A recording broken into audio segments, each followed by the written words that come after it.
날마다 쓰는 나의 신앙일기 TV 데일리 큐티 나무향기입니다.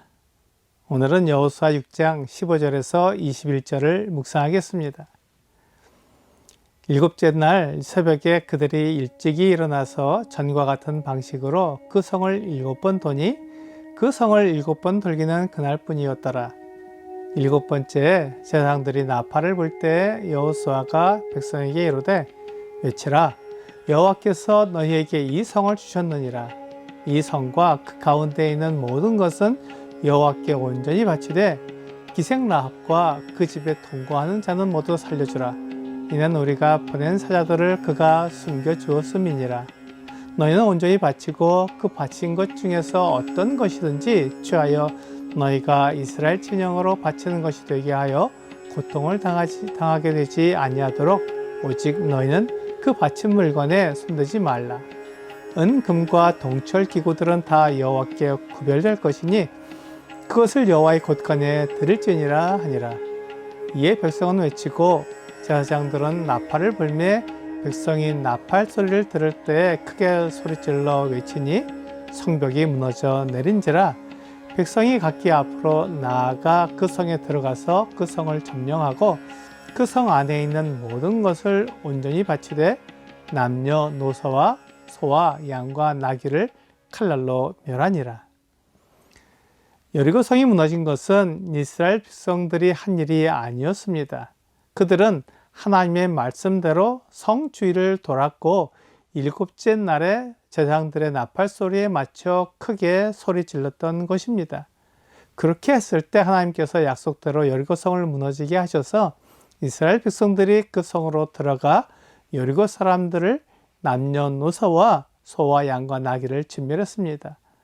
하나님께서 여리고 사람들과 소와 양과 나귀를 다 죽인 것은 그들을 통해 우상 숭배와 악한 습성이 이스라엘 백성들에게 전해지지 않게 하려는 하나님의 배려였습니다. 이스라엘 백성들이 엿새 동안 여리고 성 주변을 돌 때는 아무 소리도 내지 않았습니다. 제사장들의 나팔 소리만 들렸습니다. 하지만 일곱째 날은 달랐습니다. 여리고 성을 7번 돌아야 했습니다. 이렇게 성을 7번 돈 것은 그날이 유일했습니다. 그리고 7번째에 제사장들이 나팔을 불 때 크게 외치라고 말했습니다. 이스라엘 백성들이 그동안은 소리를 내지 못했습니다. 외치고 싶어도 외칠 수 없었습니다. 그것이 하나님의 말씀이었기 때문이었습니다. 하지만 마지막 날 7번째로 성을 돈 후에 나팔 소리가 날 때는 마음껏 외칠 수 있었습니다. 이것이 하나님의 방법이었습니다. 그렇게 할 때 하나님께서 여리고 성을 무너지게 하셔서 이스라엘 백성들을 그 성으로 들어가게 하신 것입니다. 모든 것에는 때가 있습니다. 소리를 내지 말아야 할 때와 외쳐야 할 때가 있습니다. 전도서 3장 1절부터 3절을 보면 범사에 기한이 있고 천하 만사가 다 때가 있나니 날 때가 있고 죽을 때가 있으며 심을 때가 있고 심은 것을 뽑을 때가 있으며 죽일 때가 있고 치료할 때가 있으며 헐 때가 있고 세울 때가 있으며 라고 말씀하고 있습니다. 때에 따라서 다르게 행동해야 하는 것을 전도서는 말하고 있습니다. 하지만 그때는 하나님께서 정하시는 것입니다. 그때를 사람이 정하면 좋겠지만 사람은 그때를 정하지 못하고 하나님만 정할 수 있습니다. 사람은 피조물이기 때문에 모든 것을 알지 못합니다. 자기에게 좋은 때라고 생각하는 때 그 일을 하려고 할 것입니다. 하지만 그것이 자기에게는 좋을지 몰라도 전체를 볼 때는 잘못된 때일 수도 있습니다. 하지만 하나님은 모든 것을 아시기에 모두에게 가장 좋은 때 그 일을 하게 하십니다. 그래서 우리는 하나님이 정하시는 때 그 일을 해야 합니다. 하나님께서 이스라엘 백성들에게 잠잠하라고 하실 때는 잠잠해야 하고 하나님께서 외치라고 말씀하실 때는 외쳐야 합니다. 이것이 하나님의 말씀에 순종하는 것입니다. 하나님이 하시는 일을 보려면 하나님이 말씀하시는 방법대로 해야 합니다. 여호수아의 말대로 이스라엘 백성들이 외쳤을 때 그 성벽이 무너졌으며 백성이 그 성으로 들어가서 그 성을 점령하고 그 성 안에 있는 모든 것을 온전히 바치되 남녀노소와 소와 양과 나귀를 칼로 멸했습니다. 이스라엘 백성들은 하나님의 말씀을 따랐고 모든 생명 있는 것들은 다 멸하여 하나님의 백성들에게 우상의 더러운 것을 따르지 않게 했습니다.